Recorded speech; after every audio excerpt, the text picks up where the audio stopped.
Voilà, j'ai envie de te dire, enfin, notre première recrue à une semaine de la reprise. Vitinha, 22 ans, portugais, venant de Porto. On pète la clause libératoire de 40 millions d'euros.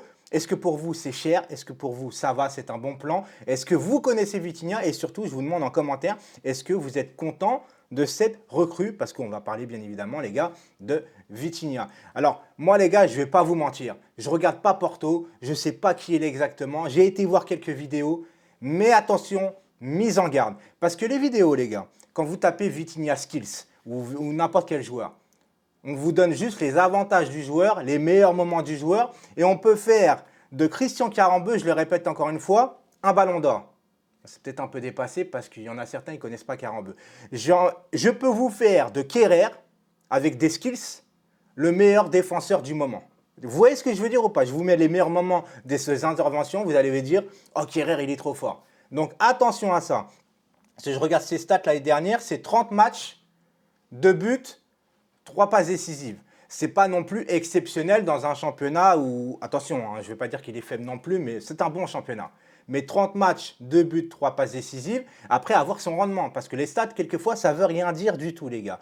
Moi, ce que je vois de ce joueur, on me dit souvent, c'est comparé à Marco Verratti. Alors les gars, pour moi déjà, ça n'a rien à voir avec Marco Verratti. Il fait 1m72, donc il est un tout petit peu plus grand que Marco Verratti, parce que Verratti fait ma taille, il me semble, 1m68. Oui, je suis petit. Et alors? Je vous emmerde. Donc, les gars, Vitinha, il est beaucoup plus vif qu'un Marco Verratti.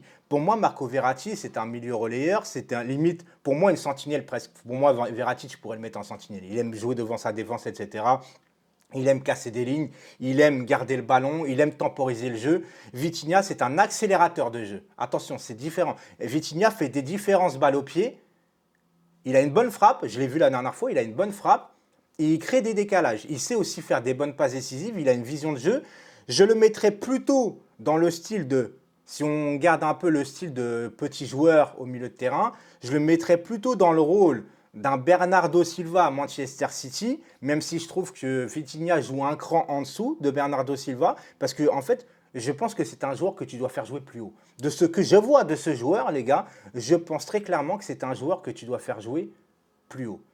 Maintenant, 40 millions d'euros, tu es obligé d'en parler, c'est la clause. C'est la clause parce que je pense que le club n'a pas voulu le vendre moins cher, parce que je pense que tous les clubs, il y a pas mal de clubs, je pense, qui veulent de ce joueur-là. Il est, je vous dis, portugais, je ne sais même pas s'il joue encore en équipe du Portugal, je ne me suis pas renseigné, mais tout ce que je sais, c'est que voilà, c'est la première recrue sous l'ère Campos.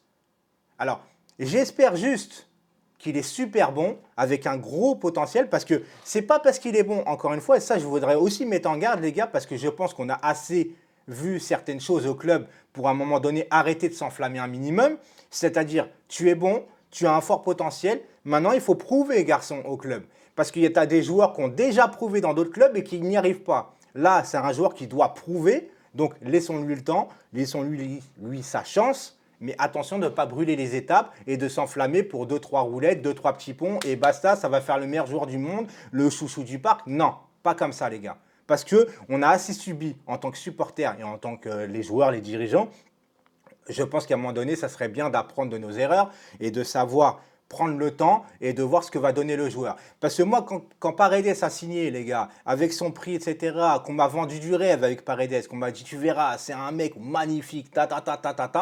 Aujourd'hui, les gars, voilà, j'ai même plus à dire pourquoi Paredes doit partir de base du club, mais ça n'a rien à voir. Donc, soyons contents, soyons mesurés. Maintenant, j'espère juste qu'avec Campos, vu qu'il est portugais, qu'il ne va pas nous ramener une firme portugaise juste parce qu'il est attaché à sa firme extra-communautaire.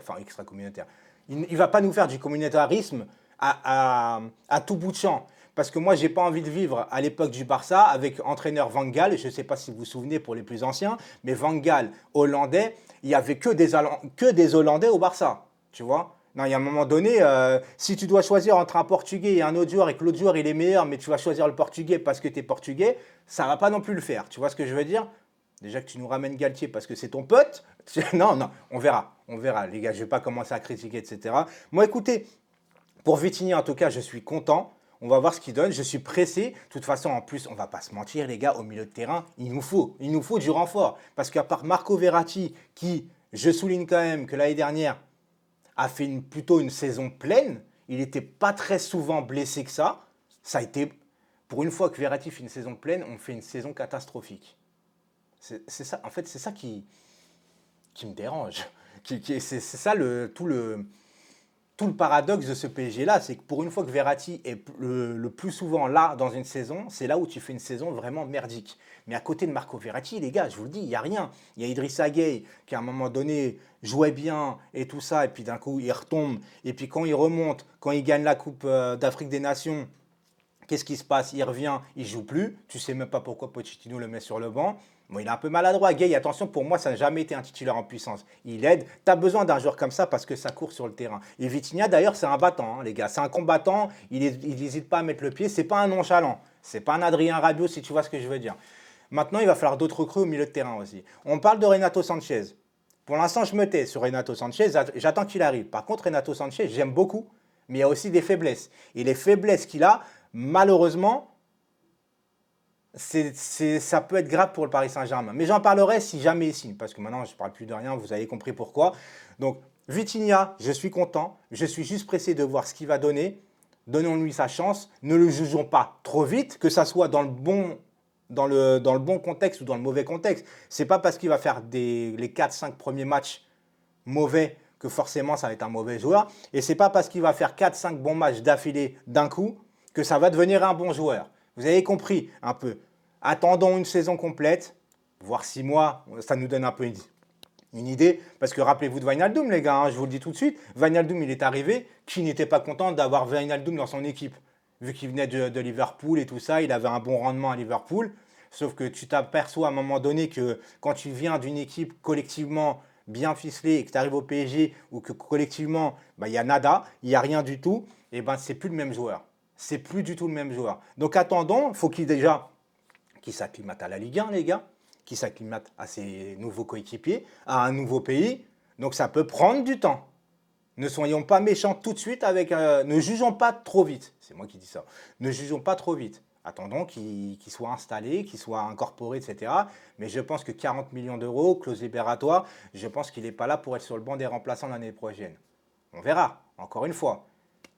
Tout ce que j'espère, c'est qu'on va vivre une bonne saison. Vraiment, les gars, je vous assure qu'entre les lives d'avant-match, les lives un jour après, vous pouvez monter sur le Discord en vocal pour parler des matchs. J'espère qu'on va plus parler parce qu'on sera content que dans le désespoir tout le temps, parce que ça va me dégoûter en fait. Tu vois, ça va m'énerver.